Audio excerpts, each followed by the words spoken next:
build it. He will. It's the Skinny on Sports Podcast with Aaron Cowk. I throw balls far. You want good words? Data language. Talk real sports with a real man. Come after me! I'm a man! I'm 40! And now, here's the be-all, end-all, know-it-all of high school, college, and pro sports. Aaron Skinny Cowk with the Skinny on Sports. We're talking about practice, man. I'm the MVP. And a good Thursday morning out there, Western Oklahoma. Welcome to the Skinny on Sports right here on 98.1 FM, the Sports Animal. Glad to have you along for the next hour. At the end of the show, we'll get into some NBA stuff, the Thunder Summer League. Trey Mann, it seemed like he was left on the scrap heap going into Summer League. Now, does he even have to go to Vegas? Has he secured a spot with the way he's played so far? I get some thoughts on Chet through a couple of games, what we think there. Also, what's the holdup with Dame to Miami? It felt like at the end of last week that was inevitable. Like before the weekend, that trade was going to be made. And still not. So what is the holdup? Is it inevitable that he ends up in Miami? It seems like he's got a one-team list. Or can somebody else sneak in there and maybe end up with Dame Lillard? I.e. Boston, with some of the moves they've been making. Is this just a precursor to that? So we can hit that. We're going to have our man Cade Sanford in here talking about the Elk City Youth Tackle Football Camp coming up a week from Saturday.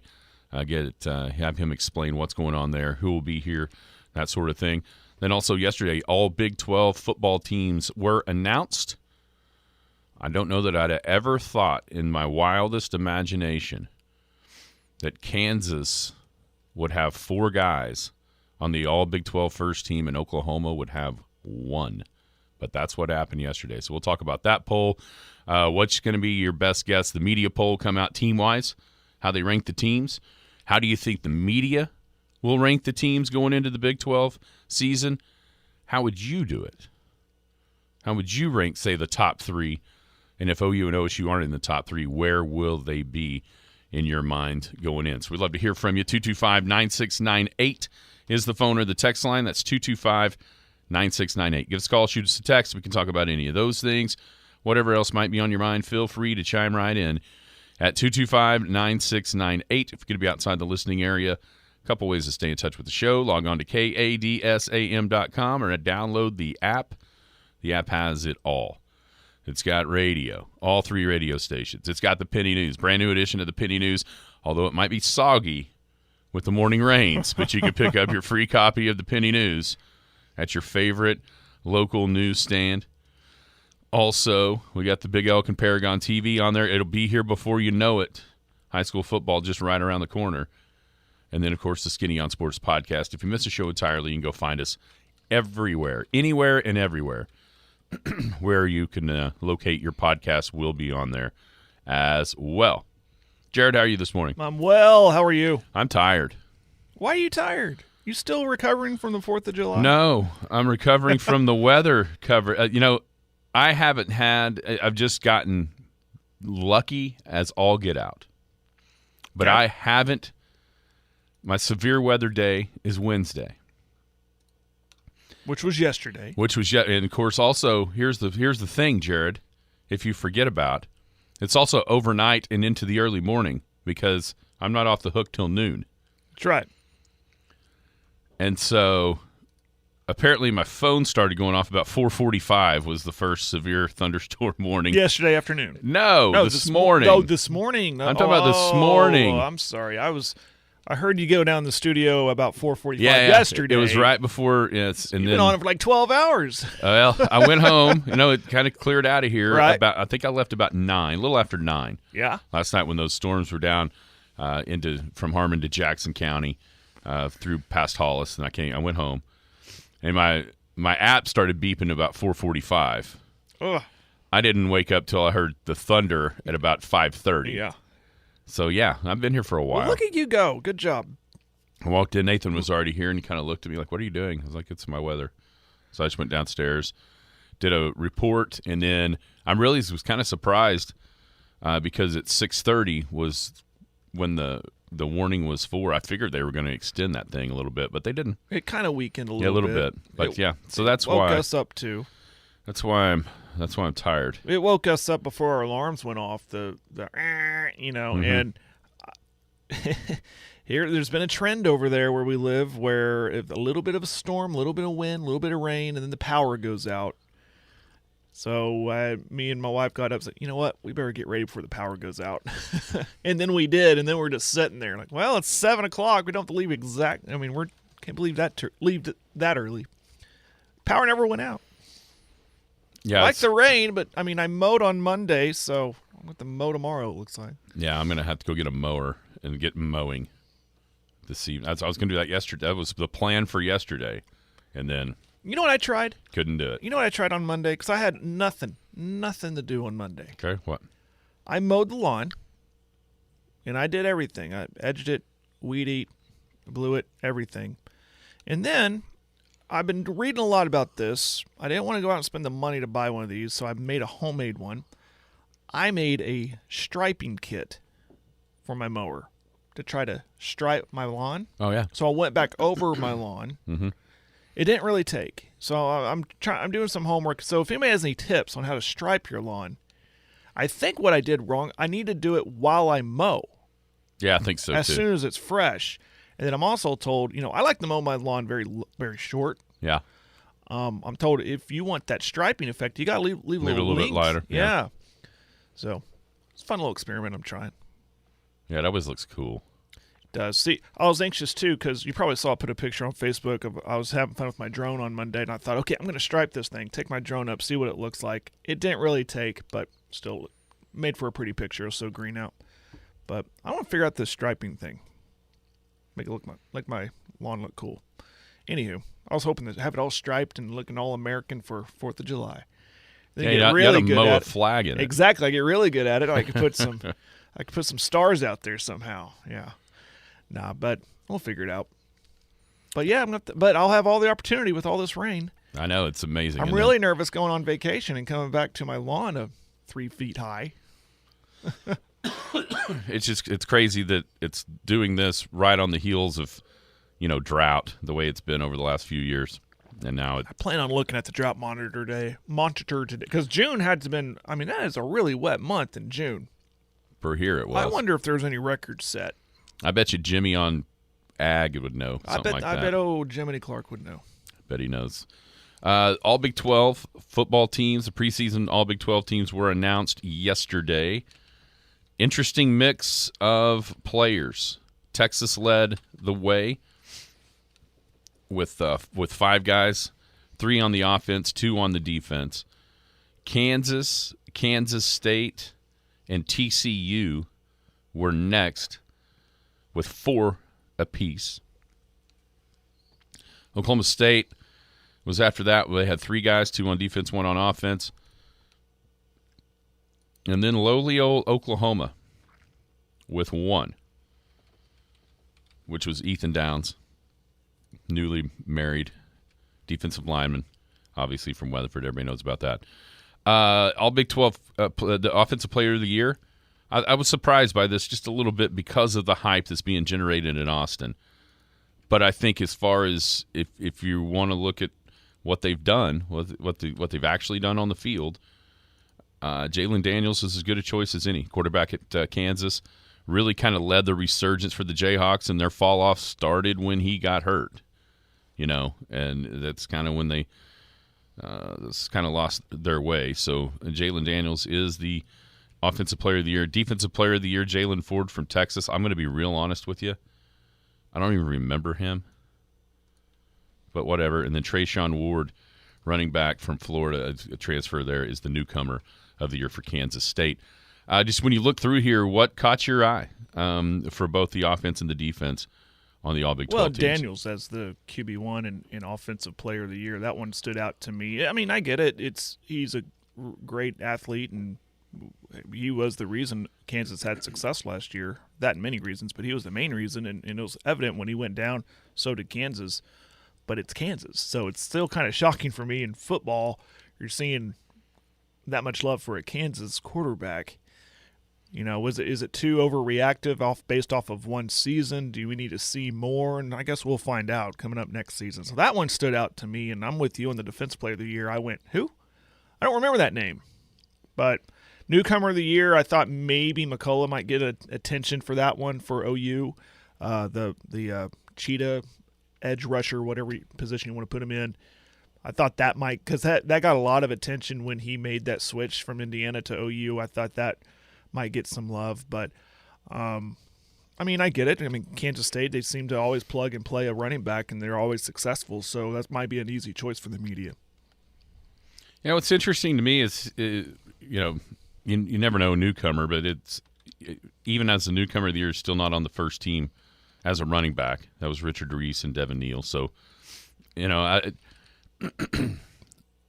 think what this says when you look at it is that, one, with Jalen Daniels being the choice, there's not a ton returning at the quarterback spot. Quality. Mm-hmm. I think you could make the case for one of three guys to be the first-team quarterback with Daniels, with Dylan Gabriel, or with Quinn Ewers. I think those are the three that you can kind of make a case for. Well, I wrote down that was my surprise was Ewers wasn't number one. No, because of the hype, right? Exactly. Me, totally because of the hype. I can't believe and because he's not. We're about to talk about this, but because of what we think the preseason polls are going to look like, usually that correlates with the QB1 is that team that's favored to win it all in the Big 12 anyways. Yeah, that was surprising, especially, I just looked at a mock draft, and it has Ewers going number 8 overall to Washington. I think if that transpires, then he's going to be the postseason all Big 12 quarterback and probably the offensive player of the year as well. if he plays up to a standard that allows him to be a top 10 pick in next year's draft. Any snubs or any surprises for what you saw here? I thought all three OSU guys absolutely are deserving from what they've done in their careers, with Brendan Presley as one of the wide receivers, and then Colin Oliver and also Kendall Daniels in the on the defensive side of the ball. I really thought if he is used properly or would have been used properly a year ago, I think you could absolutely make the case that Colin Oliver ought to be the preseason defensive player of the year. Yeah, I totally agree with that. We mentioned Ewers as far as snubs. That's what I wrote down. It's weird for me to go in defense for a Texas player, but because of everything we just said. But, and I think everyone wants me to say, well, what about Dylan Gabriel? What about McCullough? What about, Farouk? What about those guys? Well, does 6 and 7 excite you from last year? No, and it doesn't excite any of the media. It's more of a show me now and what have you done for me lately kind of mentality when these polls come out. So I'm not going to say there were any OU players that were snubbed. I'm not ready to go there. I think Ethan Downs was a solid guy because his trajectory has been going up with each season. So I'm okay with that. But as far as any other OU guys, again, 6 and 7 didn't excite me last year, and why should I be excited going into next year with these guys coming back? Yeah, for me, if you were going to tell me one OU defender was on this list, I would have said it would have been the leading tackler in the conference was Stutzman. Yeah, I can go there. But it is what it is. It is what it is. Yeah. And then when you look, you look at some of these guys that are there. They were all kind of second team last year, honorable mention last year, at least at the linebacker spot. So that would have been the one for me from Oklahoma, at least, that if you would have just said, hey, guess who the all Big 12 defender is OU has, I would have said Stutzman just because of the season he had last year. But it's just that's the way it goes. Now let me ask you this.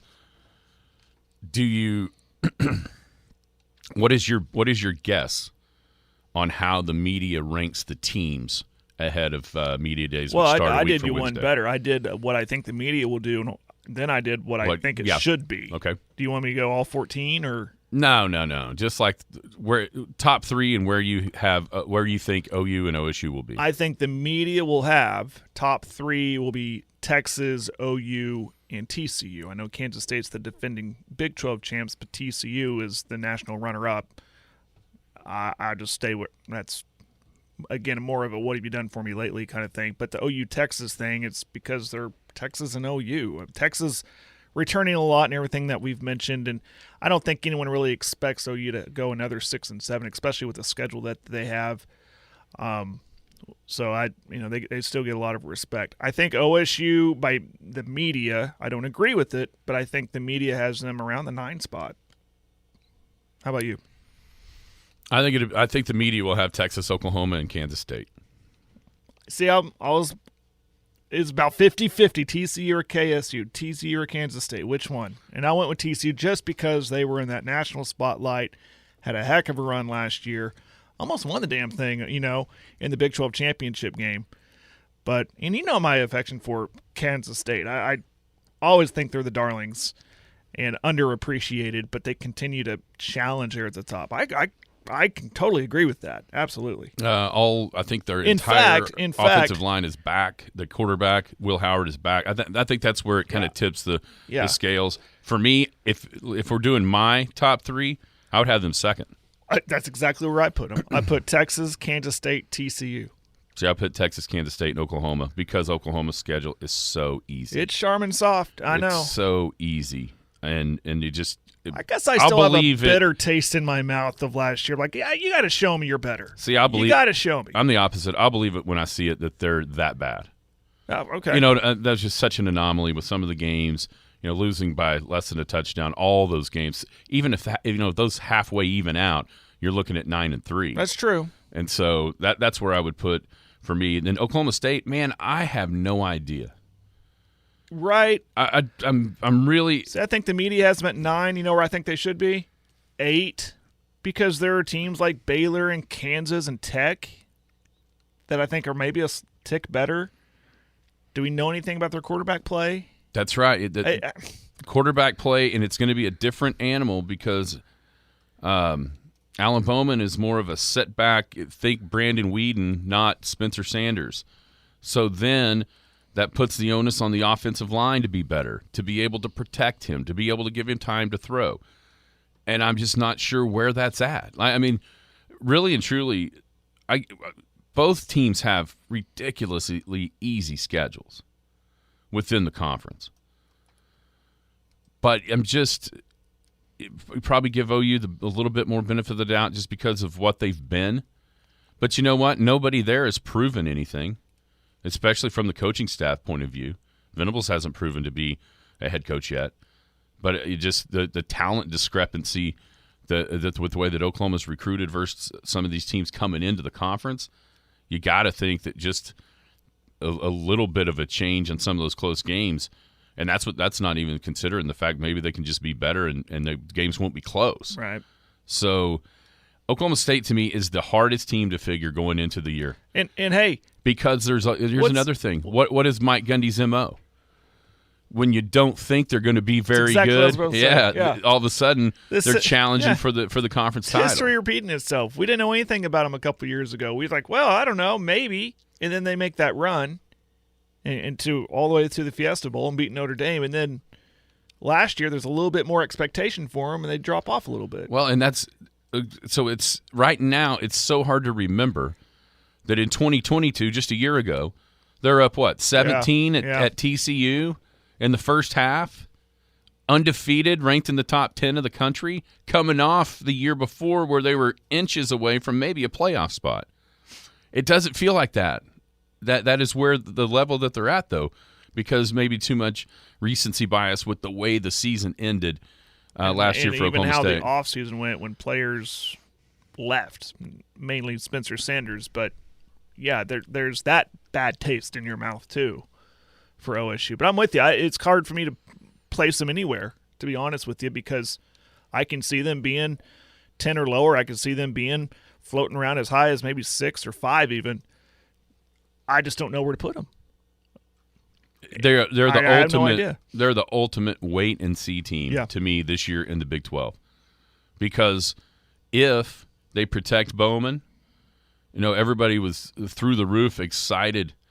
Last year about Ollie Gordon and what he could do as a running back. I think you saw glimpses of that. And so if if Bowman can get protection and be able to, be like a poor man's Brandon Weeden type of offense, then heck, I mean, I think OSU defensively is pretty good. They got some good pieces anyhow. But you're right, they lost. Golly, have you heard the promo that the guys in Oklahoma City are running? No. It's Curtis and Carey talking about the difference in where the portal guys for OSU landed versus the portal guys for OU that went out. I mean, you're talking about Baylor, Washington, Notre Dame, all these for the OSU guys that portaled out. Whereas, only Theo Weiss ended up at Missouri. Was he the only D1 guy?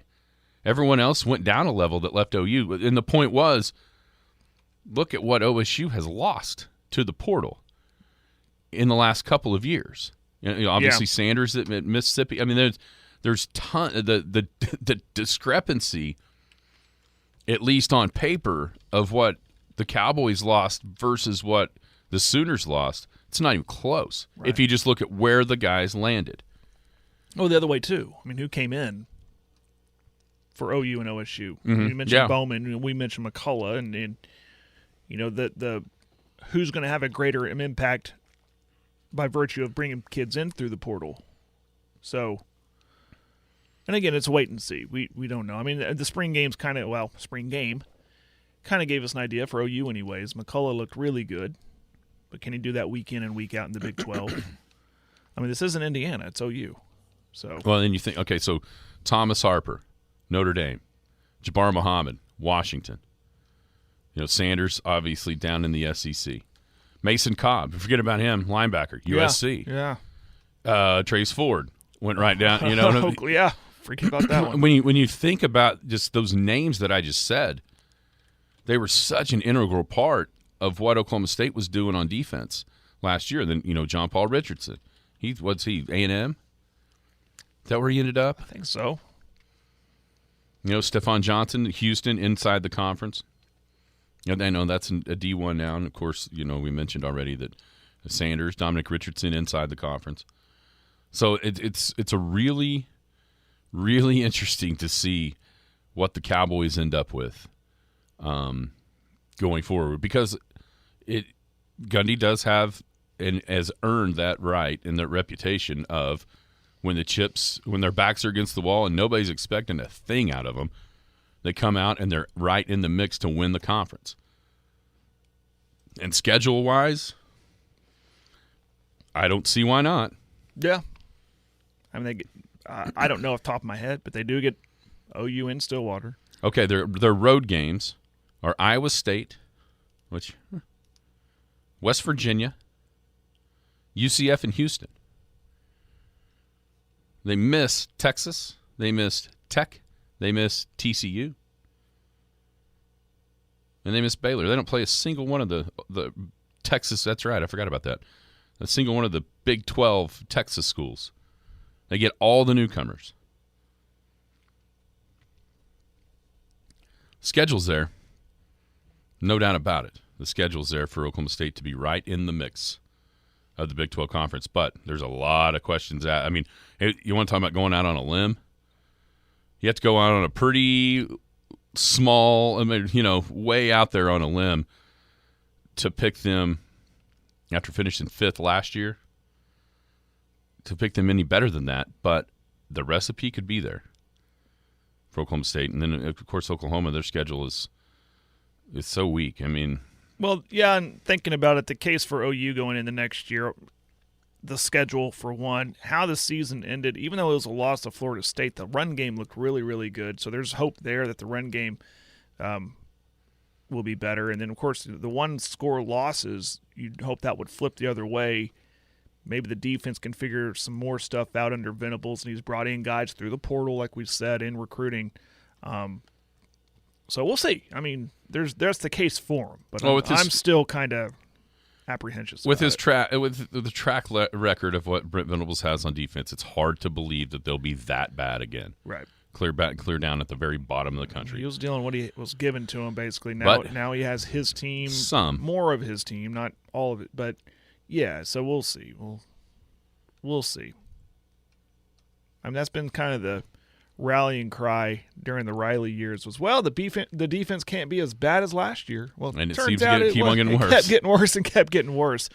You're right. It's Venables, though. He has a track record of producing good defenses consistently. I won't say the greatest defense in every year, but consistently really good. Yeah, you look at the Clemson numbers; it was consistently in the top 10 year Exactly. after year. Now, but does he have the guys yet? I don't know field? if he does in year 2, but I think he's on his way. If that makes sense. I mean, it's not going to happen overnight. It did for Bob, though. Yeah, that's a problem. Did for Bob, and Lincoln was playing in the playoffs right from the get-go as well. Yep. I think the Sooners, 2 or 3 by the media. I mean, Texas is solid number 1, don't you think? Yep. In the media poll. Yeah. Pleased to be joined in studio now by the man Ramrod in the tackle football camp coming up here in a week from Saturday in Elk City. It is Mr. Cade Sanford. All right, how you doing? Talking to the mic. Let's see where you're at. We're doing good. We got a there bunch we of go. rain, so we are good. All right, so I know that you kind of had this concept a year ago over in Sayre with a bunch of these OU football players coming out, and it was a great time a year ago. Now it's switched here to Big Elk Stadium. Tell everybody exactly what is going on with this tackle football camp coming up on July the 15th. Well, the main thing we're looking to do is raise some money. We're looking to kick off some 3rd and 4th, 5th and 6th grade tackle football. We know it's been offered in the past, and then after COVID, not offered anymore. So we're wanting to get it fired back up, and we were just putting our heads together thinking the best way to do it would be to have a fundraiser.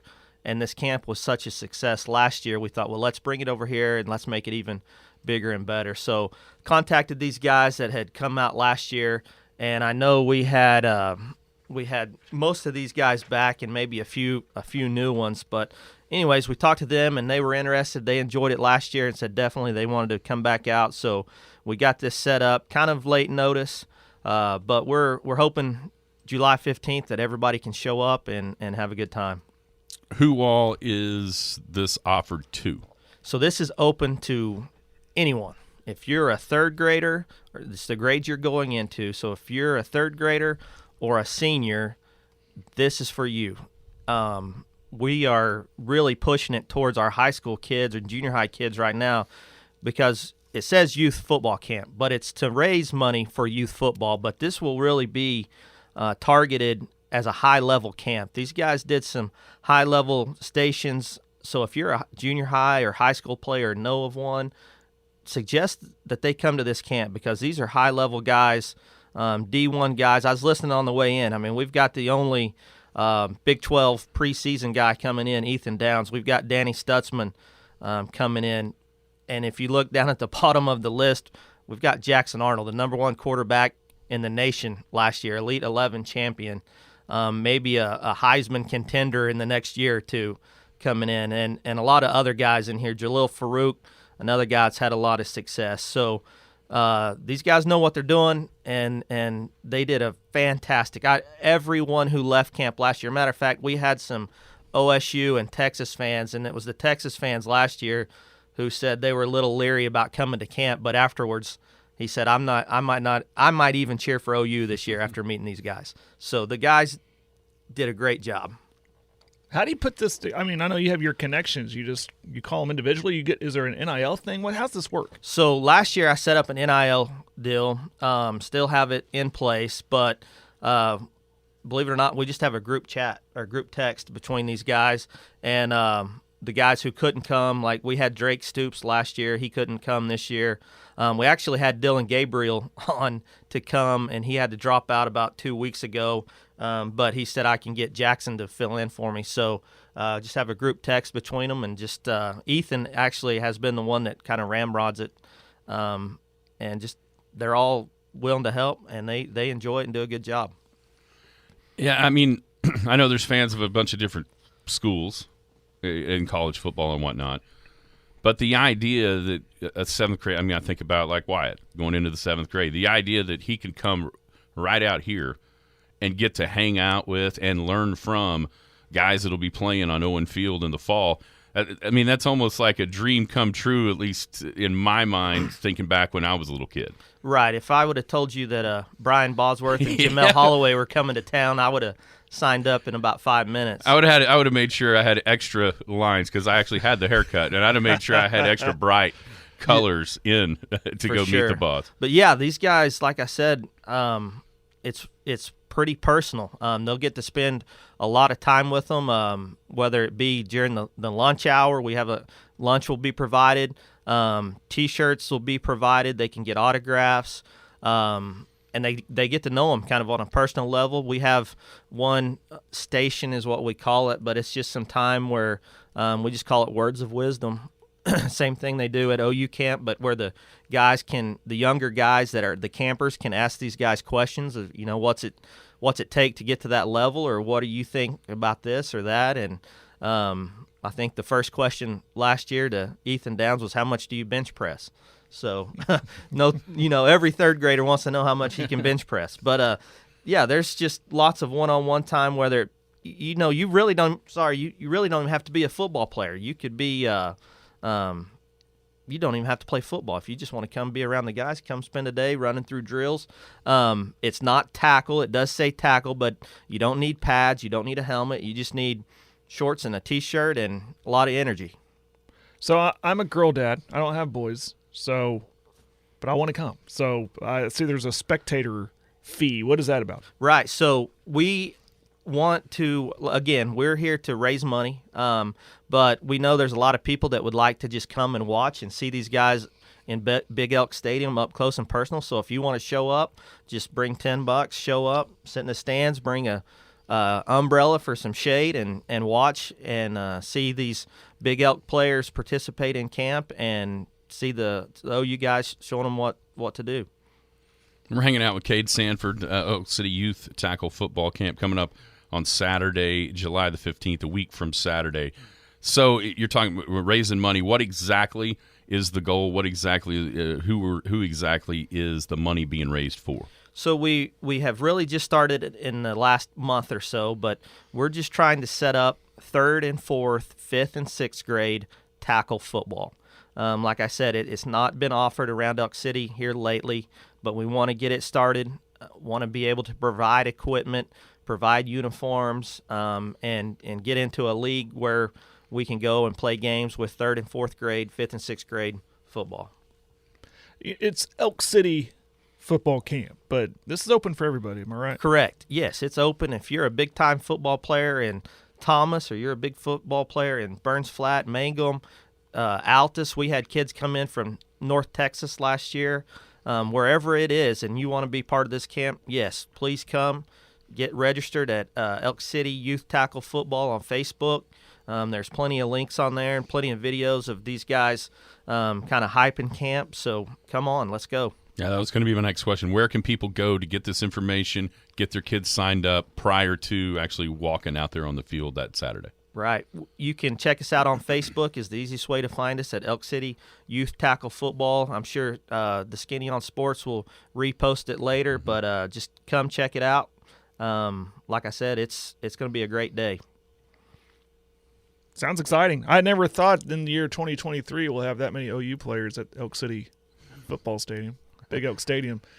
Combined with this and the Carl Albert game, there's going to be a lot of OU representation there. Yeah, I know Tawee Walker. He's going to get a lot of playing time at running back. He might not be a name that you recognize on here, but Justin Harrington and Key Lawrence both really kind of anchor the defensive backs. Andrew Rahm has been a starting center for, I think, just ever since he got there. He's going to start again this year. Jonah Laulu, a defensive end. Reggie Grimes, a defensive end. Both those guys are in the rotation. Kevin Gilliam, again, another guy that's in the rotation. Ethan Downs, preseason Big 12 guy. And then Jackson Arnold's the freshman everything. So, about 2 years from now, we might be watching him on Saturday in New York City saying, hey, wasn't very long ago he was in Elk City. Yeah, and that's the cool part of this is because of these guys who knows where some of them might be? We were talking about Danny Stutzman. He led the conference last year in tackles. He'll be right out here teaching kids some stuff for linebacker. And what I like about it is there's a bunch of different position groups on that list to where it doesn't matter kind of what you do. Some of these guys are playing the position that the kids are going to play junior high, high school, all the way down to 3rd and 4th grade. Yes, so that's kind of how we structured the camp. It's not really necessarily position specific, but it's really an all-around football camp. So whether you're a 3rd grade quarterback, you're going to go through linebacker drills with Danny Stutzman, or you're going to go through running back drills with Tawee Walker, or defensive back drills. So we don't necessarily focus just on QB skills or just on defensive back skills, but you're going to go through all these stations. We're going to split you up even and play some. We're going to call it Big Elk ball, where it's kind of like flag football for a while. We're going to do a lot of things that's going to have fun. We've got the guys from MAP in not Elk City, but in Clinton coming over. They do a great job of training guys, but they're going to have a station where they're going to bring their laser watches over and actually time 40s. So if you want to know how fast you really are, you can come out and see if you're as fast as you think you are. But the clock doesn't lie. So we're going to probably have an award for the fastest guy in camp. We'll have these OU guys really pick out guys that they see really exceeding and trying hard and having a good time, and we'll have some other awards to give away as well. So now, Jared, I'm not going to be here. You're not going to be here either. Dadgummit. I was going to say, I'll be out of town. Do you think you could break 5.5 seconds in the 40? No way. No way. Not with Get both the hose hamstrings. out after I throw up. No. Do you think I could run a 7-second 40? Yes. Ooh, you got a lot of confidence Sounds like in a me. challenge. We're talking downhill, right? Yeah, Wind-aided. rolling down the hill on the back of Big Oak Stadium. Just somebody be on the other side of the fence to get me out of the road, right? All right, so one more time. How can people get signed up for this? When is it? And kind of what's the goal of this camp? So July 15th, registration will start that morning at 7 o'clock. Camp will start at 9 o'clock. It's July 15th. It's a week from Saturday. It's open to 3rd through 12th graders. It's at Elk City Youth Tackle Football. No pads, no helmet, just shirts, T-shirts, and energy. We'll have drinks. We'll have lunch for the campers. Everybody will get a T-shirt. They can get some autographs, and it's all to go towards youth tackle football that we're trying to start here in Elk City. All right, Cade. Thanks so much for putting this together. Thanks for being here, and we'll for sure get that reposted on our Skinny on Sports Facebook page. Yep. Get everybody the information that they need. It's Cade Sanford with the Elk City Youth Tackle Football Camp coming up Saturday, July the 15th. That's a week from Saturday, right here on Big Elk Stadium with a whole bunch of OU dudes that are kind enough to come out, hang out, and teach the kids a bunch of different skills that they'll need for not only youth, but also up into junior high and high school football right here in Elk City. Thanks to Cade Sanford for stopping by. This is a big camp. I mean, kids need to take advantage of this. This isn't just like I said earlier. I think that sometimes people think, oh, it's in Elk City, I can't go. Yeah, you can. Absolutely you can. You're listening in Mangum or, like you said, Thomas, surrounding area. This is a great opportunity. Wheeler, Shamrock, come on. Absolutely. And, it's going to be one of those things that this is something that you have to drive to Norman for. Normally. Right. But with these guys coming out here, and I know it says, the tackle football camp, the youth is being pushed just to start, get that thing restarted. But it's for everybody. 3rd grade all the way up to seniors. And if you don't think that some of those high school kids couldn't benefit from some instruction from some of these guys that play their position at OU, I think you'd be fooling yourself. We talked about it. The Brenton Venables effect kit is going to be felt here. That energy that he brings to his. I'm sure those guys are like, okay, well, how would I run a camp? How would I coach? Well, I just coach like Venables does. And he brings such a positive spin and just such a high intensity and obviously defensive-minded coach. You're going to get some good instruction from these guys, offensively too. Good opportunity, big opportunity here. No doubt. July 15th, 2023. It's a week from Saturday. Get registered. Go to Elk City Youth Tackle Football on Facebook. We'll put this flyer out there on the Skinny on Sports page as well. Already done. Okay, yeah, I figured it was. So you can find it. You can find all the information right there. And then if you're just kind of a dude that wants to go check it out, you can do that for $10. What a cheap entertainment on a Saturday. I tell you, if I was not out of town, I'd be there. Yeah, just no to doubt. see it. No doubt. Maybe get in the press about box and get it ready for the season. Yeah, while I'm there. do a little extra work. Man, it's funny you say that, because I was listening to Mark Rogers, and he had Brandon Weaver, who's the basketball coach at OCS. He had him on last week when I was driving over to Salisaw on, Wednesday, I guess, Wednesday afternoon. And he was talking about the changes, the Rule 14. Right, yeah. That's going on and how that's going to affect things. And I know you and I had brought this up to each other, and I kept on wishing that they would get to where I wanted the conversation to go. And that is with the girls and boys teams now not being tethered to each other. How's that going to work? How does that affect what we do? Did you ever get an answer on that? I didn't ask him because we had talked about maybe getting him on.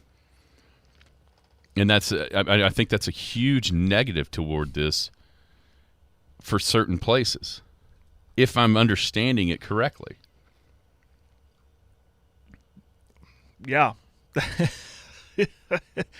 We can't be in two places at once. Literally. We cannot. And so, that's fine. Just we'll take one camera to one place, another camera to another. We don't have that many cameras to spare. We don't have that much equipment to go back and forth. Maybe they'll stagger it. Maybe one game will play at 1:30, another game played at 8 o'clock. I guess. It's a lot of back and forth. I don't know. Ever since that has come out and you kind of brought that up, I thought to myself, yeah, this may have just gotten impossible. You know what's not impossible? What's that? Racing around the dirt track out at Elk City Motorsports Park. They've done a lot of not improvements out there. impossible. They've done a lot of good things out there. Well, you can go check it out Saturday. It's Saturday night. KECO presents a mod summer night stream. I see what they did there. Featuring USRA modifieds, limited modifieds, Elk City Motorsports Park factory stocks and tuner classes, plus Oklahoma vintage racers. Miles south of Hutch's on Merritt Road, and then a quarter mile back west. Concessions available. It's fun for the whole family. Gates open at 5. The races start at 7. You can check it out. Elk City Motorsports Park on Facebook, online, www.elkcitymotorsportspark.com. Don't miss a mod summer night stream coming up Saturday night, July the 8th. Of course, presented by our sister station, 96.5 KECO. Jared, has Trey Mann done anything to solidify his spot? Yeah, absolutely. On the Thunder? I don't know. Well, it's been 2 games, but he's played really, really good. But this is the summer league against the B squad, more or less. So, but maybe that, on the chopping block kind of, motivated him, set a fire. So, but I like what I see. I definitely will crown him the Salt Lake City MVP of the summer league at this point. Even in the loss last night, what do you have, 28? Something like that? Yeah, he's averaged 24 and really efficient 24. I think that's the one difference you see in his game. He was kind of a volume shooter, and he had some big games even off the bench for the Thunder, but it seemed like it took a bunch of shots to do it. Last night at one point he was 7 of 10, and those are just really, really good. And it's – I know you're exactly right. It's just Summer League. It is just Summer League, but you know what? If you're an NBA player, a true NBA player, this is what you should do in Summer League. I mean, they didn't even let Jalen Williams, Santa Clara, play one game. He looked like he was a fish out of water in a good way, that he just had no business being on the floor against those guys because he was so much better, so they just kind of took him away. And that's kind of what Trey Mann looks like. 10 of 14 for 28 points. Listen, if you could score double the amount of shots you take, The efficiency is very, very good. So, I Excites you, gives you hope. yeah, no, and for a guy that we were already talking about how hard it was going to be to find time for a lot of these guys that are on the Thunder roster, and that was assuming Trey Mann wasn't one of them. But when you see what he's done here in the first couple of games, if he can continue that, then you throw him into the mix as well. You have to. I mean, or maybe this is a way to showcase his talent to try to get him moved. Always that. There's always that. And get something back for him. Which will put some people out going, why'd you trade him? He's turned a corner. He looks really good. Well, what do you think about Chet? I think he is. It's, again, kind of like I'm not trying to get excited about Trey Mann because it's 2 summer league games. I know Chet, he played how many last year? He had a breakout game, his very first one. Tuesday he was solid. Was that Tuesday? Monday he was real solid. And last night, I think from my early assessment is it looks like he's trying to refine that balance of being aggressive, but he's still a little timid from the injury. Still, wants to be aggressive, but trying to stay healthy. Trying to overdo it early, settles down late. Makes sense? I think he's fine. I think it's going to take a little bit, but he'll be okay. Yeah, I think we're seeing what we thought we were going to see last year as a rookie. Yeah. And that is his one skill that can be a difference maker right off the bat is protecting the rim. And then the offensive game will have to come with his skill set. Turnovers, way too many last night with 6 of them, and a bunch of them were in the open floor where he's able to handle the ball but not quite good enough last night to not turn it over. You know what I mean? Mm-hmm. Like you saw the good and the bad offensively. He still hasn't made a 3, which, when you've been off for 13 months the way he has, the offensive game will come back, or you hope it'll come back. But I do think that what we're seeing, the skill that is 100% transferable from college to the NBA, and that's going to be an elite skill, is protecting the rim, blocking shots. Now, that doesn't necessarily mean that he's going to be able to just, keep Nikola Jokic out of the paint. But I thought the play last night where LaRavia drove it down the baseline, and Chet was late. And Trey Mann, in his assessment after the game, he actually mentioned this play, that even though Chet was a little bit late on the rotation, he said most guys that are that late, they are on a poster on that play. Yeah. And he was elite enough to still make and block the shot, block a dunk.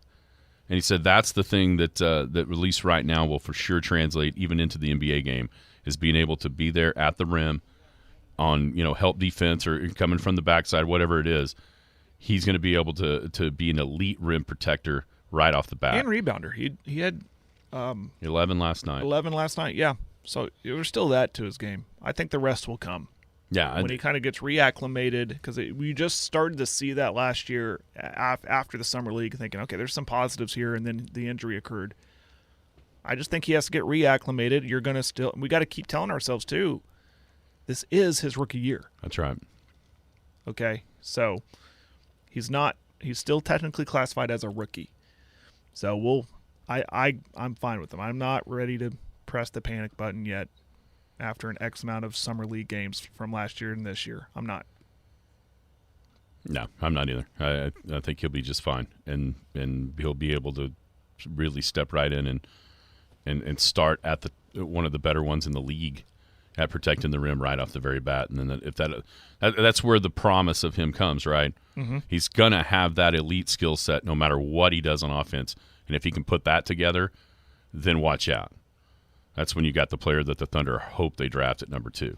What's going on with Dame Lillard? Why is he not in Miami? That's kind of like what I said yesterday. I think there's some overvaluation going on here, not only between him but also his agent. Read an article this morning on ESPN about his agent is basically telling everybody who's inquiring about trading for him outside of Miami, saying, all right, you want to go for him, you're going to get an angry player. an unhappy player, trying to make it less attractive so there's only one destination for him, and that's Miami. And on the other side of that, Miami is it's not evening out like we talked about. Portland wants a lot. Miami's not willing to give up a lot, mainly Tyler Hero, and his contract. Portland doesn't want to kind of take that on. This is all from that article I read on ESPN, by the way. But I think ultimately all of that tells me Lillard is overvaluing himself a little bit. That's what I think's going on here. And I think we got in Miami is saying, listen, we're not going to take on this guy and give up what you want. We're not. We don't see him as that valuable. Yeah, in Miami, here's the deal for Miami. Did they really need him? Well, they need something. And right now, they're in a position of strength because he has said, his agent has said, that's the only place he'll go. So if you're the Heat, you have all the bargaining power right now, but that doesn't mean if you're Portland, you have to do it. Right. I wonder if this is going to end up a little bit like what we saw last summer with Donovan Mitchell, where all of a sudden out of nowhere a different team shows up. Like Cleveland was never even considered a destination for Donovan Mitchell until they were, right? Someone was, trying to play hardball with Utah for his services, and finally Cleveland said, you know what, we really want him.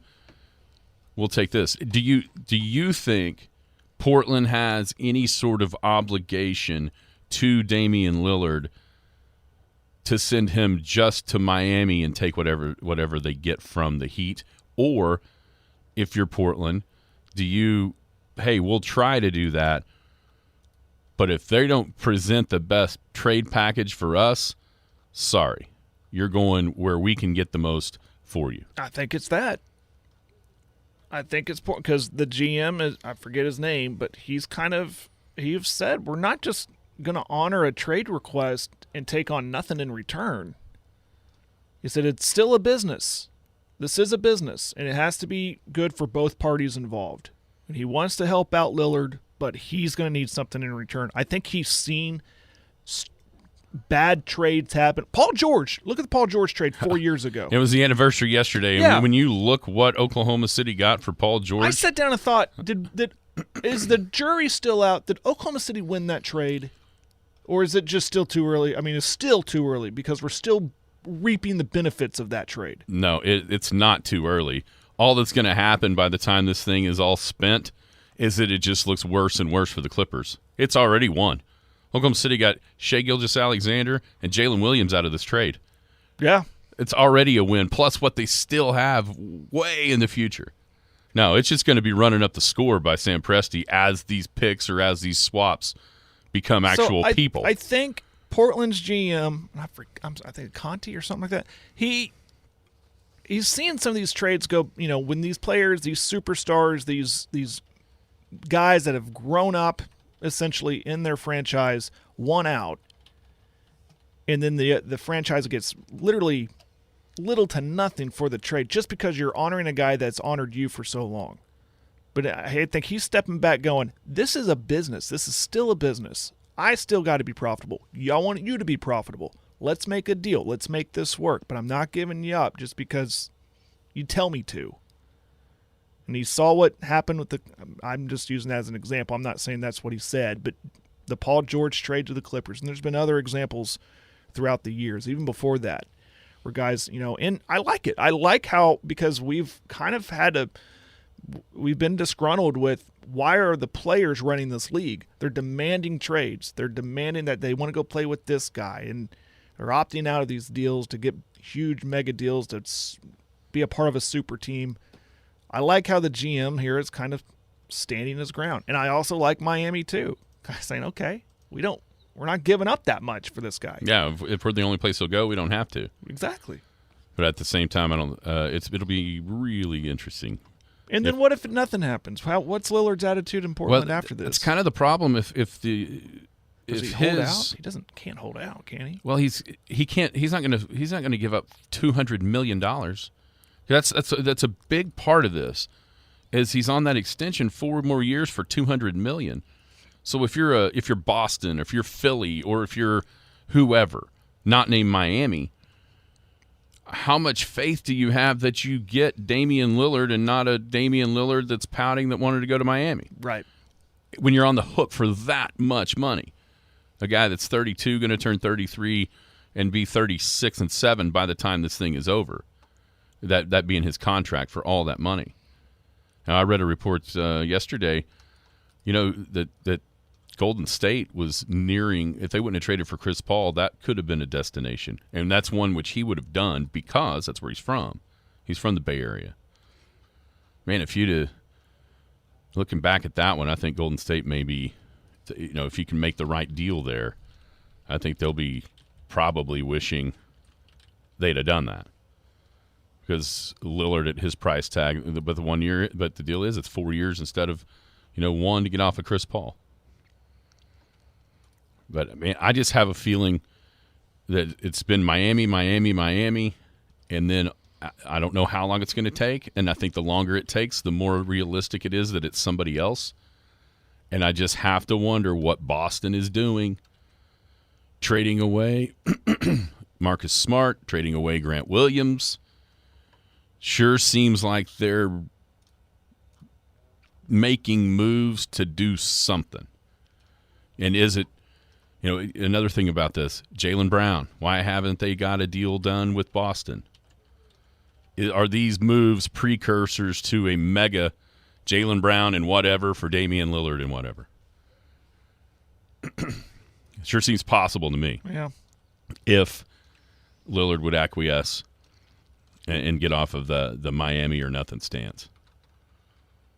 And quite frankly, if you're Portland, Boston has way more to offer you back than what Miami does. I mean, as good a player as Tyler Hero is, no thank you if you could get Jaylen Brown. Yeah. That seems like an easy one. But with the glut of wings that they have up there with Simons and Sharp and all those guys that they've drafted, how much sense does it make for Jaylen Brown to be that piece? It's fascinating because you don't get to see – you're right, you haven't seen teams on both sides of this actually stand their ground against these guys. Normally they just they do what – you just trade them off for nothing. Right. Try to make them happy. But, does Lillard have to sign off on it? I don't think so. But man, if I'm Portland, I'm sending them wherever I want. Yes. Getting as much as I can. Right. I don't care if it's Sacramento, Boston, Miami, Charlotte. Who cares? Getting the most you can. He doesn't want to be here? Fine. Charlotte, he's your problem. Yeah. As Jim says a lot, loyalty in sports will get you roasted. We'll see if Portland kind of bucks that trend. Everybody have a great Thursday. We'll be back to wrap up the week tomorrow right here on the Skinny on Sports. You've been listening to the Skinny on Sports podcast with Aaron Cow. Be sure to hit that subscribe button to get alerts of when the latest podcast is available. Thanks for listening.